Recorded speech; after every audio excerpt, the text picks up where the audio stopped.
이른바 검언유착 의혹 사건의 당사자죠. 이동재 전 채널A 기자가 어제 구속되고 하루 만에 오늘 검찰에 소환됐습니다. 핵심 피의자 신병을 확보한 수사팀은 본격적으로 한동훈 검사장을 겨냥한 수사에도 속도를 낼 것으로 보입니다. 취재기자 연결합니다. 박기환 기자. 네, 서울중앙지검입니다. 네, 이동재 전 기자의 조사는 언제쯤 시작됐습니까? 네, 검언유착 의혹 사건을 수사하는 검찰이 오늘 오후 2시부터 이동재 전 채널A 기자를 불러 조사하고 있습니다. 이 전 기자에 대한 구속 여부가 어젯밤 결정됐는데 하루도 채 되지 않아 본격적인 조사를 시작한 겁니다. 검찰은 이 전 기자를 상대로 제보자 지모 씨에게 들려준 통화 녹음의 주인공이 누군지, 또 검찰 고위직과의 공모 관계 등에 대해 집중 추궁하고 있는 것으로 알려졌습니다. 앞서 서울중앙지방법원은 어제 이동재 전 채널A 기자에 대해 강요 미수 혐의로 구속영장을 발부했는데요.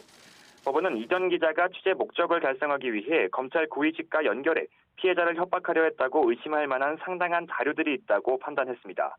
또 이 전 기자와 관련자들이 광범위하게 증거를 없애 수사를 방해했고 향후 증거를 없앨 우려도 큰 것으로 보인다고 덧붙였습니다. 앞서 이 전 기자는 구치소에 있던 이철 전 밸류인베스트 코리아 대표에게 편지를 보낸 뒤 제보자 지모 씨를 만나 협박성 취재를 했다는 혐의를 받고 있습니다. 특히 윤석열 검찰총장의 최측근으로 알려진 한동훈 검사장과의 친분을 앞세워 선처를 약속했다는 의혹도 제기된 상황입니다. 아무래도 다음 주 열릴 수사심의위원회 판단에도 영향은 불가피할 것 같은데 어떻습니까? 네, 그렇습니다. 오는 24일 이철 전 대표 측이 신청한 검찰 수사심의위원회가 예정되어 있는데요. 수사심의위의 외부 판단을 앞두고 수사팀이 구속영장이라는 승부수를 던졌는데 맞아떨어진 겁니다. 앞서 이재용 삼성전자 부회장에 대한 구속영장이 기각된 뒤 수사심의위는 이 부회장에 대한 불기소를 권고했는데요. 이와 반대로 이 전 기자의 영장이 발부된 만큼 수사심의위가 사실상 수사 계속과 기소가 필요하다고 인정할 가능성이 더 커진 겁니다.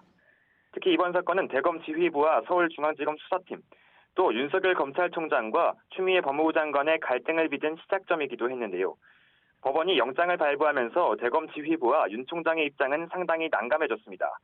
반면 독립수사를 벌이며 법원의 영장 발부까지 얻어낸 서울중앙지검 수사팀은 수사에 탄력을 받을 것으로 보이는데요. 특히 의혹의 핵심이라고 할 수 있는 한동훈 검사장에 대한 소환 조사가 이뤄질지 주목되고 있습니다. 한 검사장 측은 이 전 기자의 취재 과정에 대해 공모한 적이 없고 이번 사건 자체가 정치권과 언론이 조작한 공작이라고 주장하면서 검찰의 소환 통보에도 응하지 않고 있습니다. 하지만 법원이 검찰 고위직과의 연결 정황이 있다고 판단한 만큼 더 이상 조사를 피하기는 어려울 것으로 보입니다. 지금까지 서울중앙지검에서 YTN 박기환입니다.